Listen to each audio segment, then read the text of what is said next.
Cuando yo pienso en todo lo que ustedes hacen en el día a día, lo que yo encuentro es que se han dedicado en general a proteger a los demás. Y por eso, ojalá no todo el público fueran policías, porque ponerlos a aplaudirse a ustedes mismos, pues no sé, va un poco ridículo.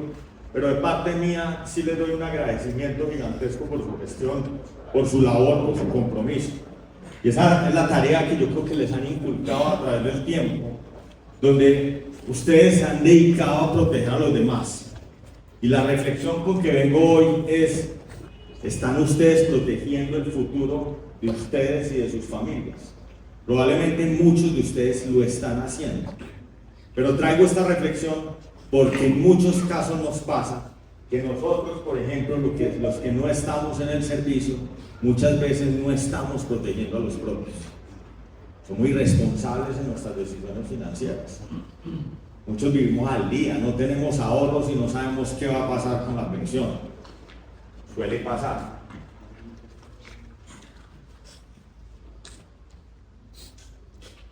Cuando uno se sienta con una persona mayor, uno ve que las prioridades de las personas mayores son distintas a las prioridades de las personas más jóvenes.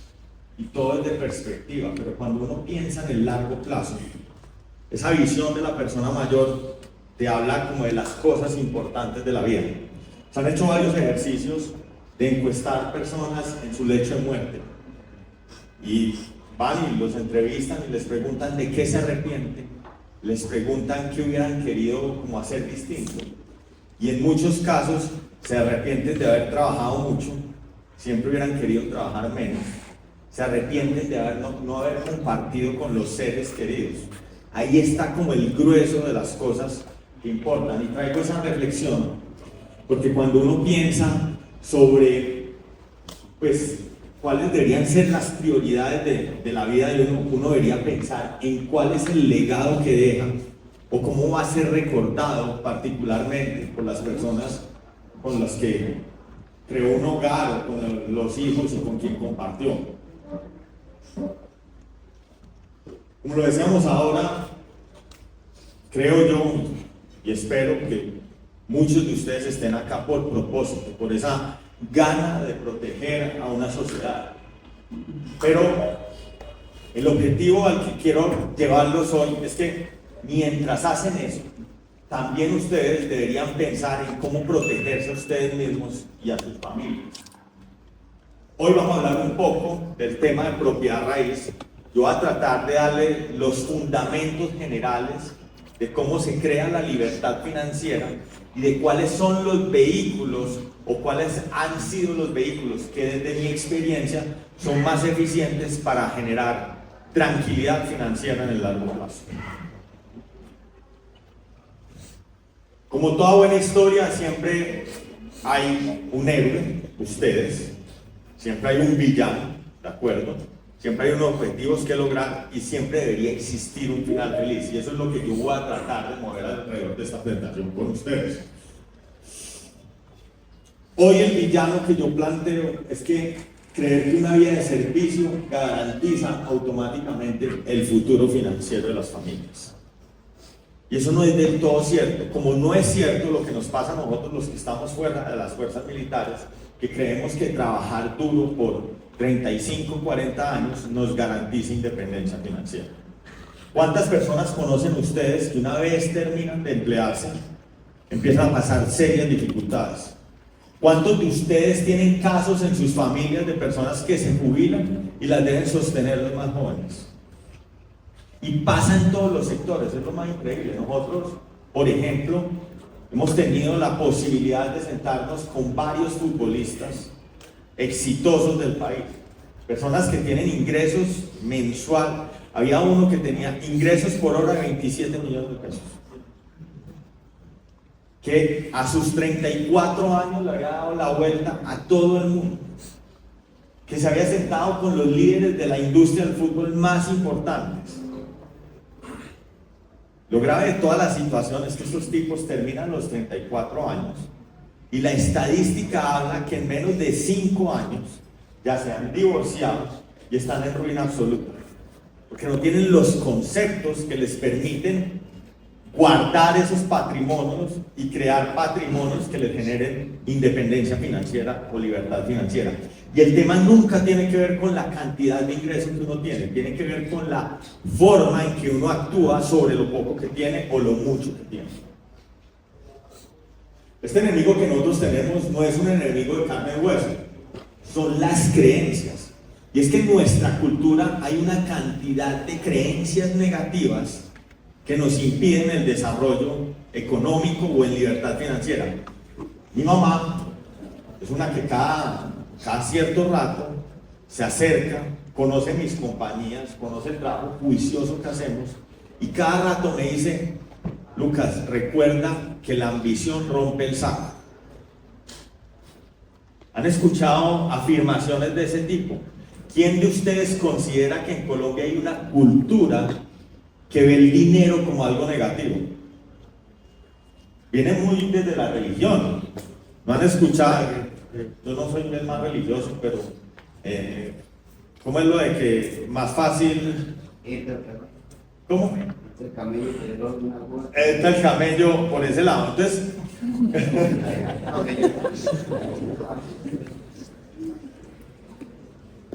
tenemos que empezar a romper esas creencias porque dependiendo de donde concentremos nuestro interés, vamos a lograr los objetivos. ¿De acuerdo?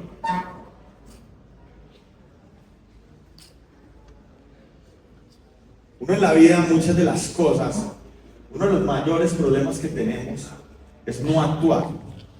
Ustedes han visto ciertas personas que se quedan planeando toda la vida y que uno tiene conversaciones con ellos y siempre te están diciendo: tengo una gran idea, quiero ejecutar esto, pero nunca dan el segundo paso, nunca se tiran al agua. Nosotros en las compañías lo que hemos ido aprendiendo a través del tiempo, y es parte de la cultura de nuestra empresa, nosotros tenemos una compañía que se llama Trazos Urbanos, es una compañía desarrolladora, una compañía que lleva 12 años en el mercado y en cuestión de 12 años hemos logrado cosas muy importantes. Hemos participado ya en más de 30 proyectos inmobiliarios a nivel nacional. Hemos entregado más de 3.500 unidades de vivienda y somos los principales desarrollos de hotelería. Y fue en el país. Y creamos una compañía con un capital inicial de solo 100 millones. ¿A ustedes les parece sensato, lógico, que se pueda crear una compañía constructora cuando cada proyecto inmobiliario puede costar 50.000, 100.000 millones de pesos con 100 millones de pesos? Parece difícil de entender, parece absurdo, pero lo que nosotros hemos aprendido es que más valioso que el dinero es la capacidad de ejecutar. Nosotros al interior de nuestra compañía tenemos una cultura donde priorizamos el hacer sobre la planeación. Hemos llegado al punto donde hablamos que la planeación dura 30 segundos. Realmente no dura 30 segundos, pero muchas de las ideas pueden llegar rápidamente. Ve, yo quiero comprar un apartamento. ¿Cuánto me demoré llegando a esa idea? La dije en 10 segundos. Ahora arranca el proceso de ejecución. Listo, yo para comprar un apartamento, ¿qué tengo que hacer? Entonces de pronto voy a ir a ver primero salas de ventas. Paso número 1. Hay ahí ya un aprendizaje. Segundo, quiero entender cómo se compra. ¿Qué hay que hacer para adquirir un apartamento? ¿Cuánto tengo que ahorrar? ¿Cuál es la cuota? Pero siempre los aprendizajes más importantes están en la ejecución, porque la ejecución te da retroalimentación, te da información, aprendizaje sobre lo cual puedes tomar decisiones de mejora continua. Esta historia es una historia de proteger. Yo creo que yo tengo un trauma desde chiquito. En mi infancia, mi papá era el gerente de una compañía minera que se llama Mineros S.A., que queda en el Bajo Cauca. Yo tengo 45 años y mis primeros 10 años de vida fueron en el Bagre, Antioquia. Y era una época de bastante conflicto. Entonces, mi infancia es una infancia muy feliz porque crecer en un campamento minero era una experiencia bastante bacana, pero tuvo ciertos momentos donde tuvimos ataques de las guerrillas importantes. Mi papá era objetivo militar de las FARC y pues yo no me acuerdo qué grupos existían en ese momento, pero para mí una de las experiencias más positivas es que en algún momento nos pusieron un grupo de militares, alrededor de 36 militares en la casa, a custodiarnos. Esto solo para decirles la situación de violencia que vivíamos. Para mí era lo máximo porque esos manes me prestaban todo lo que tenían. Un día llegó mi hermano con una granada, eso sí fue una irresponsabilidad, pero para uno de niño era una cosa muy bacana. Pero cuando tenía 5 años se da uno de los primeros paros cívicos que hay en Colombia, y yo creo que fue una de esas historias que me marca a mí desde muy chiquito, porque a mí me sacan en pantaloncillos del Bagre Antioquia en un helicóptero para donde mi abuela, y yo no supe más de mis padres por unos días, y a partir de ese momento me volví a pipiciar en la cama, un niño de 5 años, dormía todo el día, y cuando yo recuerdo eso hacia atrás, yo creo que me genera un trauma de infancia donde mi único interés en la vida ha sido la protección mía y la protección de mis seres queridos. Me acuerdo muy bien que cuando estaba en el colegio, me preguntan qué quería hacer cuando fuera grande. Entonces mi respuesta, todavía era un pelado, era: quiero ser accionista y militar. Eran como las dos cosas que yo veía en mi vida que me llamaban la atención. Accionista, porque veía que las personas que tenían el poder tomaban las decisiones y tenían la libertad financiera. Era el grupo Colpatria, que era el dueño de la compañía donde trabajaba mi papá. Entonces todo el mundo tenía como una reverencia hacia estos señores accionistas. Uno los veía como unas personas por allá arriba muy importantes. Yo quería ser igual, yo quería ser accionista, yo no tenía ni idea de qué significaba eso. Y la segunda, militar, porque los militares eran quienes nos protegían. Para mí una de las imágenes más hermosas que he visto en mi vida es que allá llega un batallón, yo no sé cuántos años tenía, y eso parecía que llegara, eso parecía el inicio de una guerra, de una película de guerra de esas de Vietnam, que empiezan a llegar los Hércules, los carros blindados, todo eso. A mí eso me emocionaba. Logré prestar servicio militar en el 96, luego empiezo en un camino de emprendimiento donde empiezo a comprar, a tratar de volverme accionista. Empecé a ir a firmas comisionistas a entender qué era eso, cómo se compraban las acciones, y empecé a hacer pequeñas inversiones de 5, 10 millones de pesos. Empecé a invertir en ganadería, en tala de árboles. Muchas de estas cosas fracasaron. O sea, yo he botado plata como nadie en pequeños emprendimientos. Hasta que finalmente di con la propiedad raíz y compré mi primer apartamento el día que tuve mi primer trabajo formal, con la ayuda de mis padres y mi hermano. Cuando digo con la ayuda, es que a mí no me daba para comprar un apartamento solo. Entonces dije, pues ¿quién eran las personas de confianza para yo ir a comprar un apartamento? Compré un apartamento antes de comprar un carro, y en cuestión de 6 meses había duplicado mi plata por altísimo apalancamiento.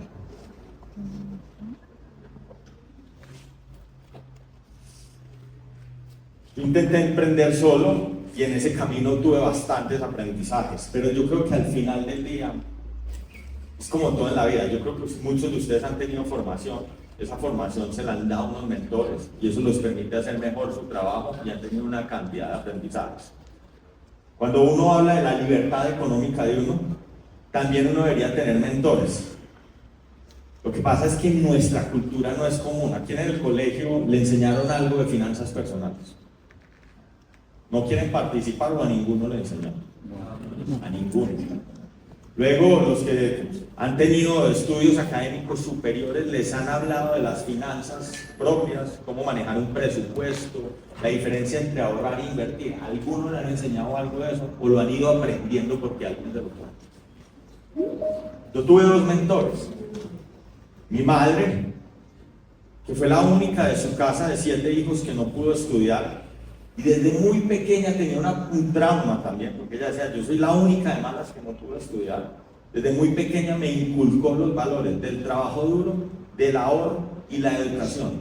El trauma de mi mamá era, tengo 2 hijos, quiero que sean profesionales. Para ella era eso fundamental. Para ella era increíble que ella no pudiera ser profesional. Entonces su primer logro era, necesito volver a estos pelados profesionales. Pero su segunda enseñanza es, siempre hay que tener una reserva para los momentos difíciles. Esa fue la enseñanza que yo tuve en finanzas personales. Mi segundo mentor fue un empresario que conocí por cosas de la vida, por los trabajos que tuve, donde pude entender del negocio inmobiliario en cada uno de sus aspectos, y él era un gran emprendedor. Y fue el que me enseñó o me mostró el camino de que uno podía tener compañías, empresas, y finalmente por el ejemplo que él me dio, yo termino convirtiéndome en un emprendedor, pues, ¿cómo se dirá? Serial. O sea, yo he creado más de 50 compañías. Y yo creo que esos son aprendizajes que se pueden transmitir a todo el mundo.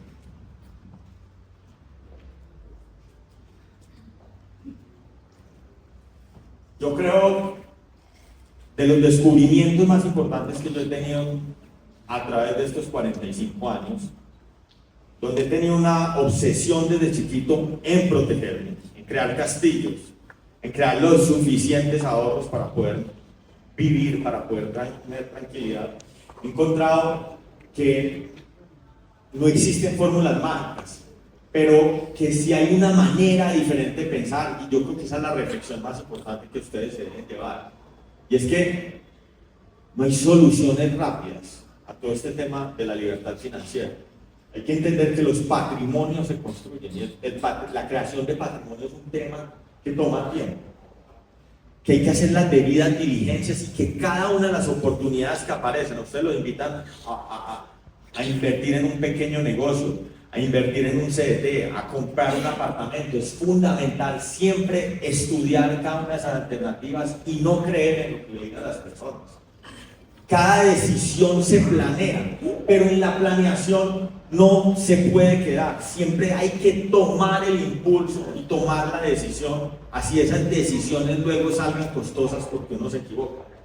Y finalmente hay que tener disciplina y excelencia en cada uno de los aspectos de la vida. Si no hay disciplina y excelencia, es muy difícil construir.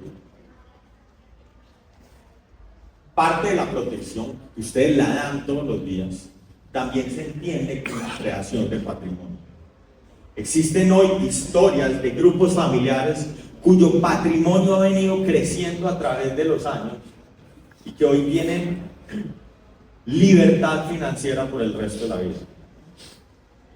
Todos se saben la historia del racismo en Estados Unidos. ¿Se acuerdan de las historias de esclavitud y cómo maltrataban a los negros? Pues Estados Unidos ha venido viviendo un proceso donde ya hay igualdad entre las personas. Siguen existiendo algunos estados donde pues siguen existiendo manifestaciones racistas, pero digamos que hoy, cuando uno habla de Estados Unidos, es un país donde hay igualdad entre las personas. ¿Estamos de acuerdo? Aún así existe una gran demanda hacia el Estado de los Estados Unidos por las diferencias históricas en el tiempo entre blancos y negros. Ninguna de las personas que crearon esas diferencias se supone que están vivas, pero las personas de color negro hoy tienen un argumento válido donde dicen es que las familias blancas se beneficiaron del trabajo nuestro en la esclavitud y ellos se han beneficiado del interés compuesto de los ahorros que se lograron hacer hace bastantes años. Yo creo que es un argumento válido. Al final, pues el patrimonio y las oportunidades se van creando con el tiempo. Otra forma de ver esto es con las generaciones familiares. En mi caso, en mi casa, mi papá es el primer profesional de la familia. Mi mamá no es profesional, sus padres no eran profesionales. Miren cómo se va acumulando el legado a través de los años. Mi abuelo fue obrero, trabajó en el campo, termina trabajando en Fabricato en Antioquia. Mi padre logra ser profesional. Ahora sus hijos, ambos somos profesionales con posgrados, uno con cargos altísimos en compañías en Estados Unidos y el otro un empresario serial. Hay que ir creando el legado familiar, hay que ir creando el legado familiar.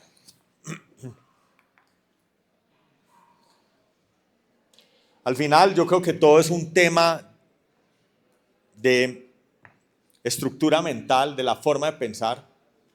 Yo quiero que se vayan con una idea clara.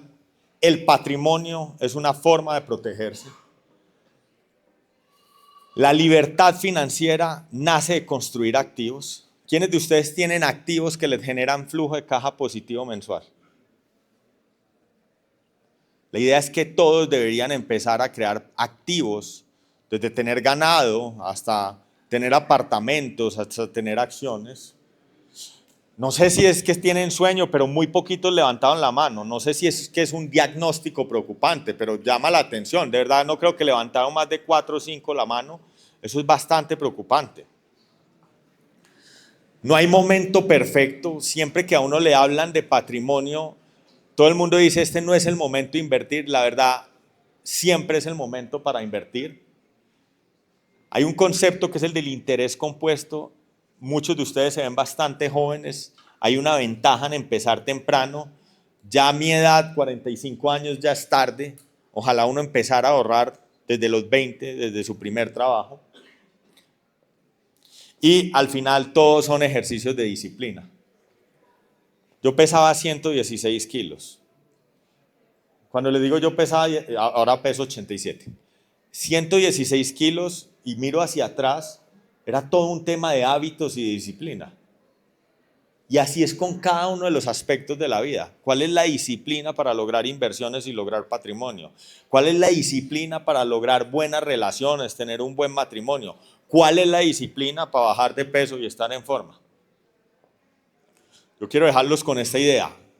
Y es que acá el villano era que dedican toda la vida a hacer algo, pero de pronto no se están protegiendo ustedes como personas. Patrimonio es igual a protección. Camino hacia la libertad financiera, y esto es lo que aprendí. Al final, no es cuánto ganamos. Sí es importante, o sea, uno debería buscar formas de escalar su ingreso, pero hay otras claves para lograr la libertad financiera. Y es que no importa que ustedes hagan parte de la policía y yo sea empresario y Ana, Anabel, Andrés trabajen en mis empresas y el otro sea futbolista y el otro sea científico. Al final, todos compartimos cosas muy similares. ¿Dependen ustedes hoy de un salario? ¿Sí o no? ¿Qué pasa si lo sacan? ¿Están en problemas? ¿Sí o no? ¿Tienen ustedes, han pensado algún momento en su vejez? ¿Tienen ustedes incertidumbre de qué van a vivir cuando viejos? Yo siento esa incertidumbre. ¿Tienen todos hoy claridad dónde poner su capital para que rinda de manera efectiva? Yo creo que todos absolutamente tenemos los mismos temores. ¿Alguno ha pensado en la inflación? ¿Han sentido incrementos en el costo del solomito? Ya el solomito es solo para ricos porque está costoso. Miren que todos compartimos las mismas preocupaciones. Dentro de esos mismos retos aparecen cosas como que hay volatilidad sobre las inversiones. ¿Han visto lo que está pasando con el dólar? El que compró dólares hace 6 meses hoy está perdiendo un montón de plata. Hay incertidumbre política y al final, pues lo que deberíamos buscar todos es tener un mecanismo que nos proteja ante cada una de estas cosas. La libertad financiera es el concepto de poder mantener tu calidad de vida independiente de todo ese vaivén que va a haber uno en cada una de esas actuaciones. Libertad financiera no significa vivir de un empleo. Y eso es una diferencia bien importante. Muchos decimos tenemos libertad financiera porque tenemos buenos ingresos como empleados. Pero es que no hay libertad porque ustedes no tienen garantizado la estabilidad laboral. Uno tiene libertad financiera cuando sus activos trabajan por usted, cuando uno de verdad puede dedicarse a lo que quiere hacer, desde ver televisión hasta caminar o hacer ejercicio o cualquiera de las cosas que le ocurran. Y son los activos los que generan ingreso por ustedes. La verdad es que la palabra libertad significa poder administrar tu tiempo. ¿Quiénes de ustedes hoy pueden administrar su tiempo? Dedicarse a hacer lo que les dé la gana. Creo que ninguno, porque todos casi tienen uniforme. Pero llegará un momento, la vida todos son sacrificios. Entonces, volviendo al tema de mi peso, yo podía escoger 2 caminos diferentes. Yo puedo coger el camino que gracias a Dios escogí de hacer ejercicio, comer bien, dormir bien, que claramente es un sacrificio, ¿sí o no? ¿Quiénes de ustedes salen a hacer ejercicio todas las mañanas? Me imagino que bastantes. ¿Les duele, sí o no? Hay un sacrificio. pero uno puede intercambiar ese sacrificio por otro, y es el de tener una vejez con poca movilidad, con dificultades de salud, etc. Al final del día, ese es como el equilibrio en la vida, y pasa exactamente lo mismo con la libertad financiera. En la libertad financiera, uno hace una cantidad de cosas hoy para no tenerlas que hacer después. Uno trabaja fuerte hoy, invierte fuerte hoy, para poder en algún momento dejar de trabajar y dejar de depender, pues, de otros, poder recuperar su libertad. El patrimonio se construye en el largo plazo. Hay muchos gurús por ahí hablando de que cómo enriquecerse rápido, y muchos caen en esas trampas. ¿Quiénes invirtieron en Bitcoin? ¿Alguno? Siempre hay soluciones fáciles, pero nunca te cuentan todos los riesgos que hay detrás. Sí, hay mucha gente que se hizo rica en Bitcoin, pero las volatilidades eran bastante altas. Ustedes siempre deberían pensar no en la edad que tienen ustedes como personas. Esa deprime un poco porque todos los días aumenta, ¿de acuerdo? Sí deberían pensar en la edad de libertad financiera que tienen. Si ustedes miran su patrimonio y miran cuánto cuesta su vida, cuánto tiempo son capaces de vivir con esos ahorros. Habrá algunos que deben 2 o 3 meses. Habrá otros que pueden vivir 15 días. Hay unos que pueden vivir 3 meses. Y los que mejor están tienen más de 6 meses, 1 año, 10 años, el resto de la vida. Miren la diferencia, miren ese indicador tan importante, cómo tiene relación con recuperar el tiempo. Otra pregunta que uno debería hacerse es, si me pasa algo, ¿qué pasa con mi familia? Si pasa algo con ustedes hoy, ¿su familia tiene cómo seguir viviendo? Yo creo que es una pregunta responsable que nos deberíamos hacer todos pensando en nuestros seres queridos. La verdad es que todos deberíamos tener como tarea, como meta, lograr en algún momento de nuestra vida ingresos pasivos superiores a gastos. Y eso es igual a la libertad financiera. Lo que pasa es que como no nos enseñan nada alrededor del concepto de las finanzas personales, es bastante difícil que muchos entendamos conceptos tan básicos como qué es un activo. Muchos tenemos la concepción de lo que nos enseñan en contabilidad, pero no está pensado en las finanzas personales. ¿Quiénes tienen carro propio? ¿O moto? ¿Eso es un activo o un pasivo? Pasivo, les quita flujo de caja todos los meses. Contablemente es un activo. ¿Quiénes tienen un apartamento en alquiler? ¿Eso es un activo o un pasivo? Activo, les mete caja todos los meses. Eso es fundamental entenderlo. Al final existen 4 o 5 montañas de capital de las cuales uno puede recibir ingresos pasivos. La que más me gusta a mí, definitivamente, la de los bienes raíces, es una de las menos volátiles. Casi siempre tiene valorización, pero existen la posibilidad de tener acciones y recibir dividendos o algún otro tipo de contratos, de regalías y otros tipos de contratos donde puede uno recibir ingresos mensuales periódicos. El pasivo siempre te saca dinero, el activo siempre te entrega dinero. Tener un carro para uso propio es un pasivo, tener un carro para prestar servicios de transporte es un activo. Estamos hablando del mismo vehículo, pero con 2 objetivos absolutamente distintos. Uno te entrega plata, el otro te quita plata.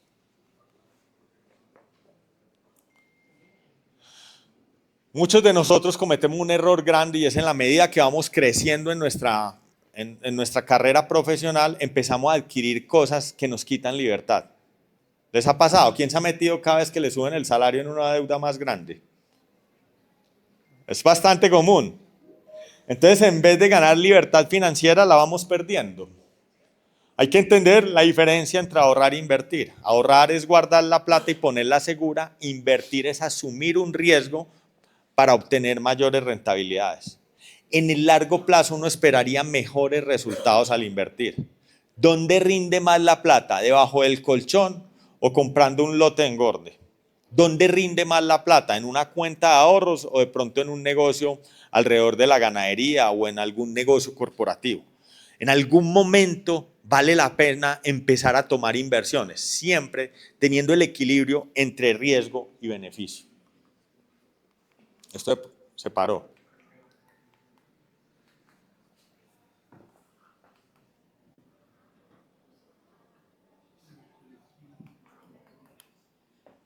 Hay que aprovechar el tiempo. ¿Alguno conoce el concepto de interés compuesto? Utilidades sobre utilidades. En la medida que el patrimonio va creciendo, que va generando utilidades, cada vez esas utilidades se pueden reinvertir y eso pues finalmente termina formando una curva algorítmica donde cada vez vas a tener mayores rentabilidades.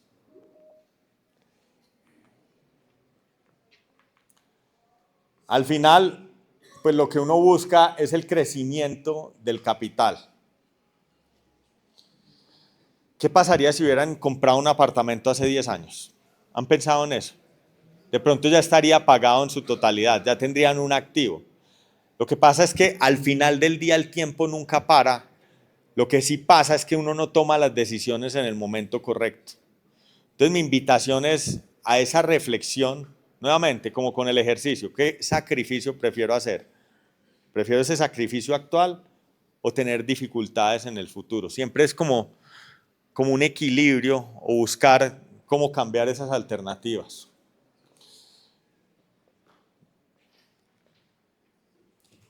Ustedes están en un campo de trabajo donde la disciplina los acompaña.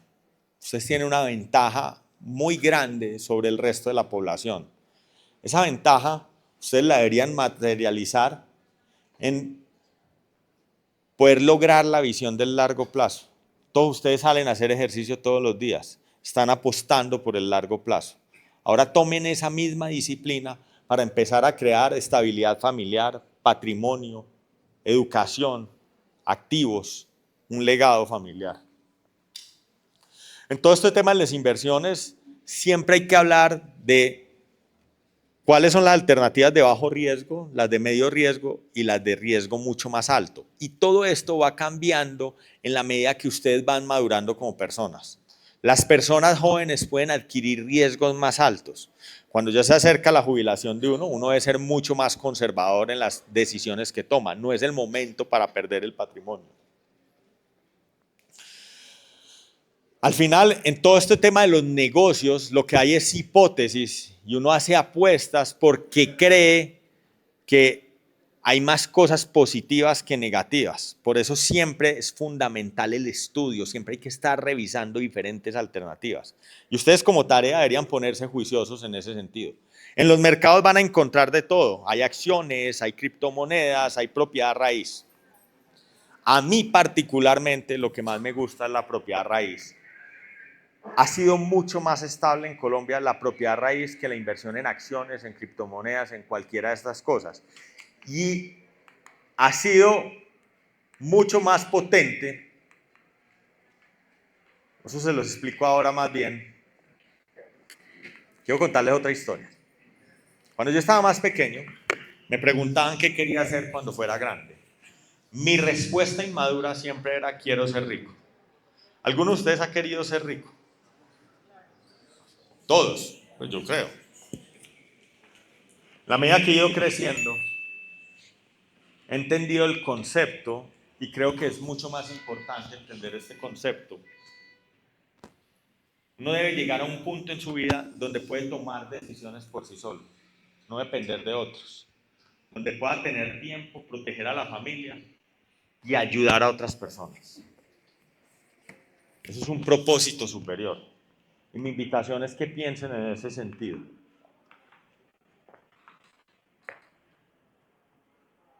La propiedad raíz en Colombia, ¿alguien le tocó la crisis del UPAC?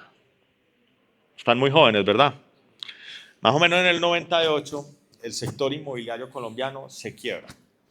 El sector inmobiliario se quiebra porque antes en Colombia, cuando alguien iba a construir una vivienda, ponía su patrimonio, cogía deuda del banco y salía y construía las edificaciones. Y en ese momento empieza una crisis importante a nivel económico en el país y lo que eran los créditos hipotecarios que estaban atados a la inflación, de un momento a otro los atan a otro indicador que se llama la DTF, que tiene que ver con el promedio de captación de los bancos, a cuánto captaban los bancos o cuál era la tasa de interés que daban los bancos. En ese momento de crisis, para que no se diera una fuga de capitales importante, el Banco de la República empieza a subir las tasas de interés de manera increíble. Acá llegamos a tener tasas de interés superiores al 98%. Ustedes se imaginan uno pagando un apartamento y que de un momento a otro le digan a uno que la tasa de interés pasó del 15% al 98%. ¿Quién es capaz de sostener el apartamento? Casi que el 80% de la clase media colombiana perdió sus viviendas.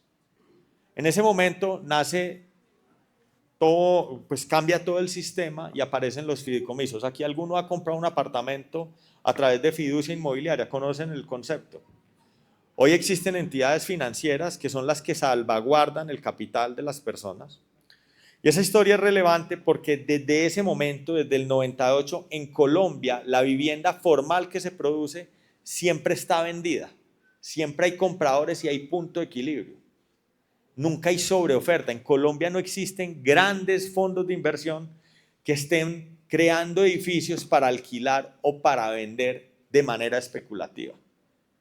Y hemos visto desde el 98 hasta hoy crecimiento constante de los precios de vivienda, muy por encima de lo que crecen los salarios, a tal punto que la valorización es tan estable en Colombia y tan fuerte que en los últimos años el salario real de las personas, de cada uno de nosotros, ha crecido en los últimos 10 años alrededor del 20% en términos reales, o sea, después de descontar la inflación.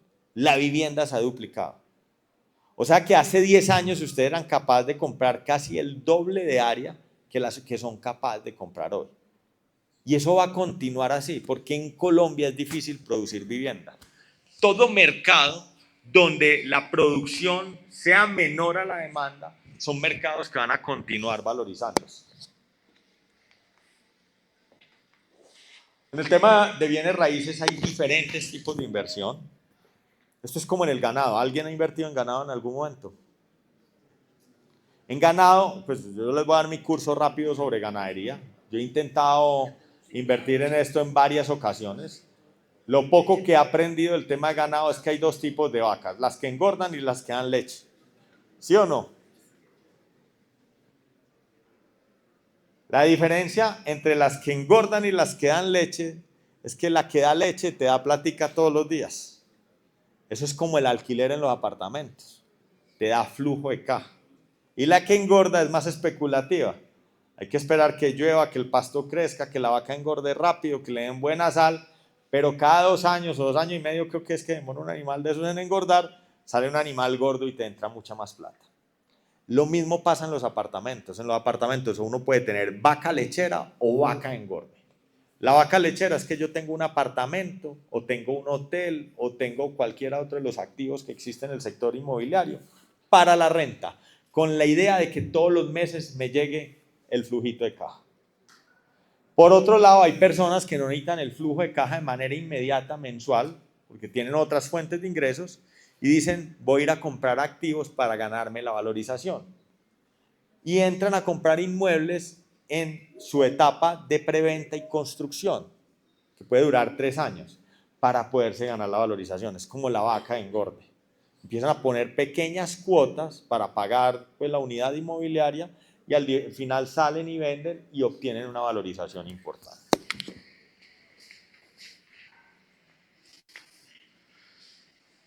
Esto lo hemos dicho ya en varias ocasiones, al final hay que pensar en largo plazo, al final hay que priorizar, al final hay que hacer la debida diligencia. Pero yo les voy a dar algunos tips de lo que estamos viendo hoy en el mercado inmobiliario, que son mega tendencias que le hablan a uno de las oportunidades que hay en el país. ¿Quién siente que la población en Colombia está envejeciendo? Yo vengo de Medellín. En Medellín hay un centro comercial que se llama el Centro Comercial El Tesoro.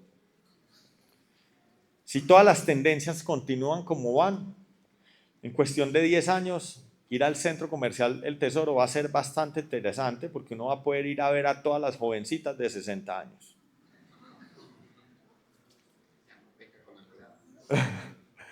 Esa es la realidad de lo que está pasando con el país. En mi caso familiar, y yo creo que debe ser parecido en los casos de las familias de ustedes, entre pues, la familia de mi papá y la familia de mi mamá tuvieron 14 hijos, mis abuelos, 14 hijos. Cuando yo miro a esa segunda generación, mis papás, el promedio está alrededor de 2 hijos. Y ahora saco el promedio entre mi hermano y yo y cada uno tendría uno. Los dos los aporté yo. Mi hermano no quiso aportar el tema de hijos. La realidad es que es una tendencia mundial. Cada vez estamos más viejos. ¿Qué pasa cuando uno se envejece? Ustedes se han dado cuenta que las personas mayores cada vez se van quedando como más solas. Cada vez es más, los hijos somos malagradecidos. O sea, yo creo que yo hablo una vez a la semana con mi mamá y si la veo cada 15 días es bastante. Yo no sé si el caso particular de ustedes sea lo mismo.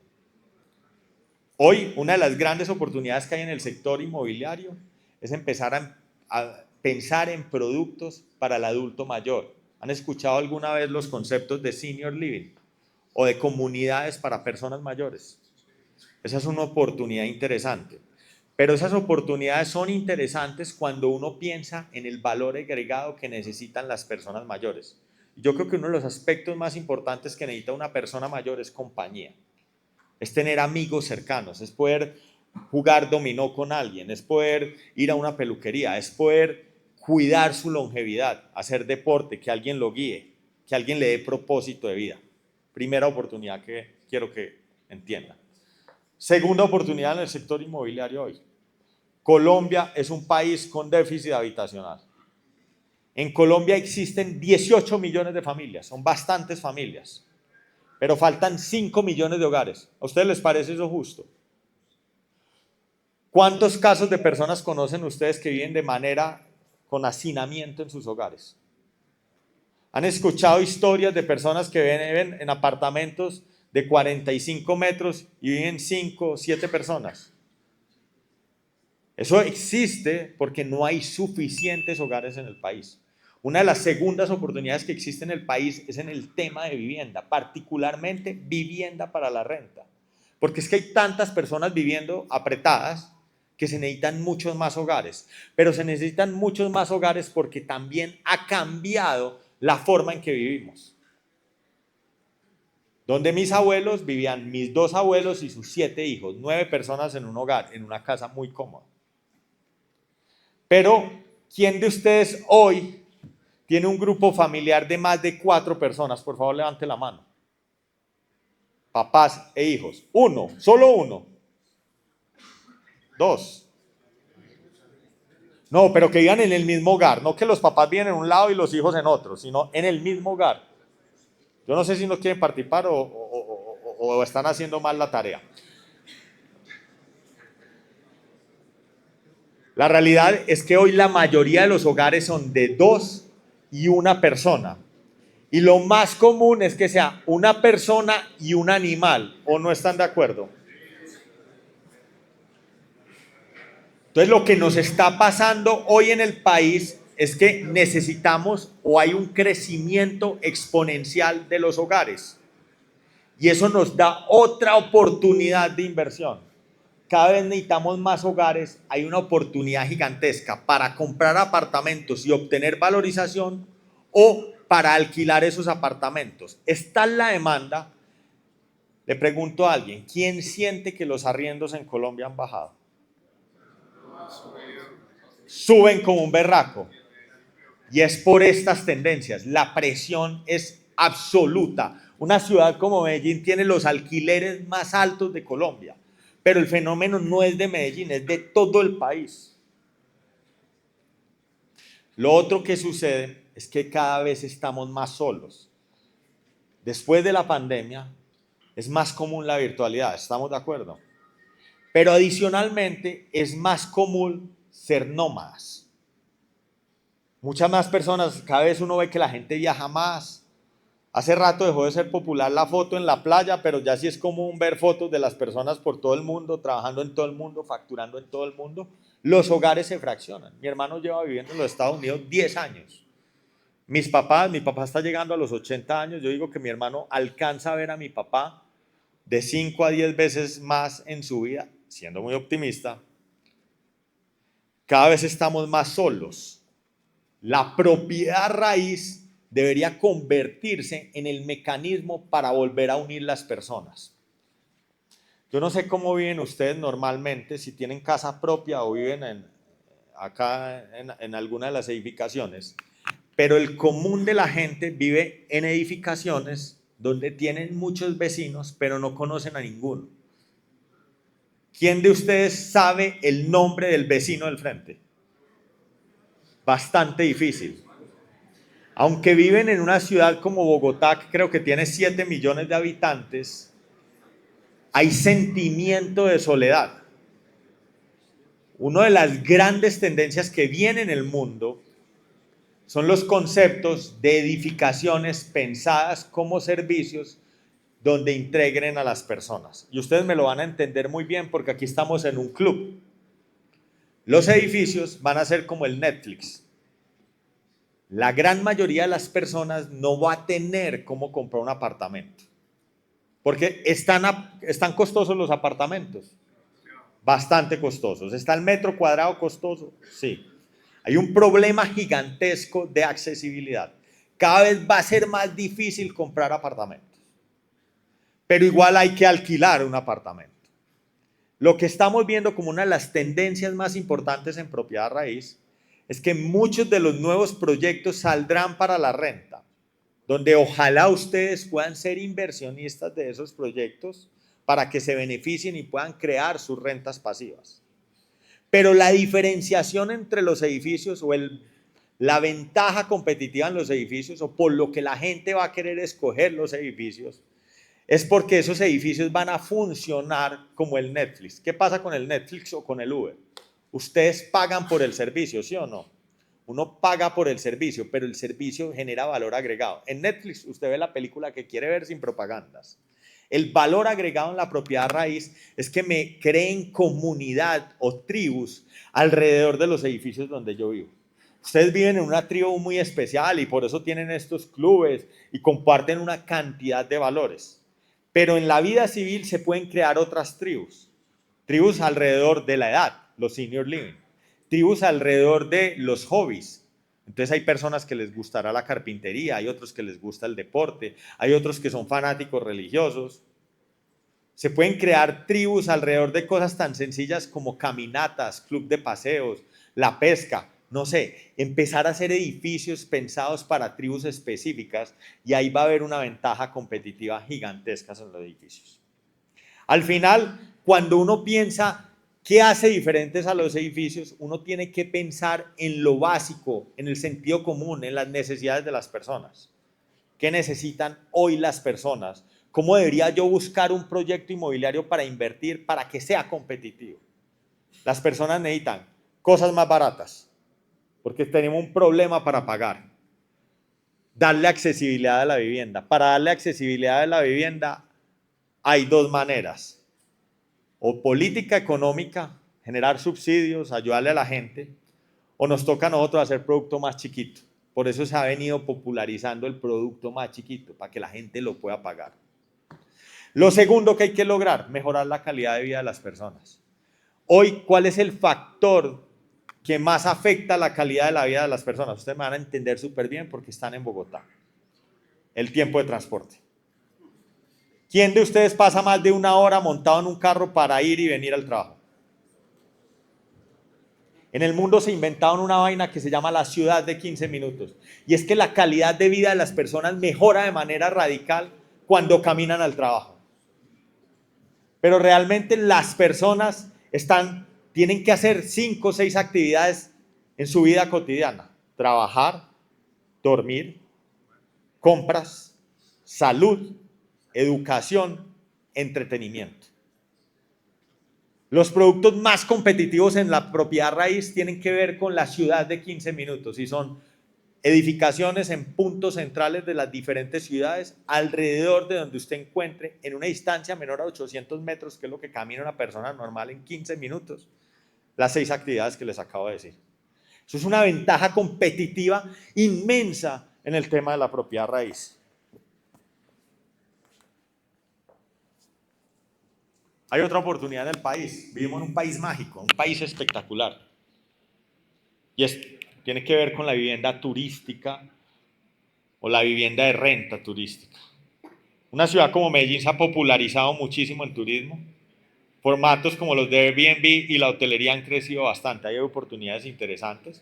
Pero tenemos la costa caribe colombiana, que tiene un eje espectacular, que es Cartagena, Barranquilla, Santa Marta, donde vienen oportunidades importantes. Allá hay apartamentos, lotes, hoteles. Colombia es un país competitivo en ese sentido. Colombia es un país donde estamos en la mitad de un continente, donde tenemos buen clima, donde no tenemos sargazo en las playas y no tenemos huracanes. Esas son las cosas que nos hacen competitivos a nivel nacional. Mi intención acá era contarles que hay posibilidades, que muchas de estas posibilidades se logran con disciplina, con visión de largo plazo. Ustedes se han dedicado toda la vida a protegernos y por eso estoy inmensamente agradecidos. Yo creo que hay muchas personas muy agradecidas con ustedes. Pero mi reflexión hacia ustedes finalmente es: ¿quién está protegiendo el futuro de ustedes y de sus familias? ¿Qué va a pasar el día que se quiten este uniforme? Ustedes se pensionan normalmente, creo que a los 25 años de servicio.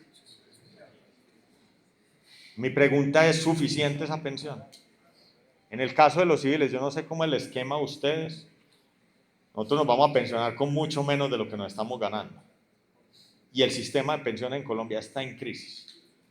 Entonces vuelvo con la reflexión: ¿quién está protegiendo el futuro de sus familias cuando llegue el día de colgar ese uniforme?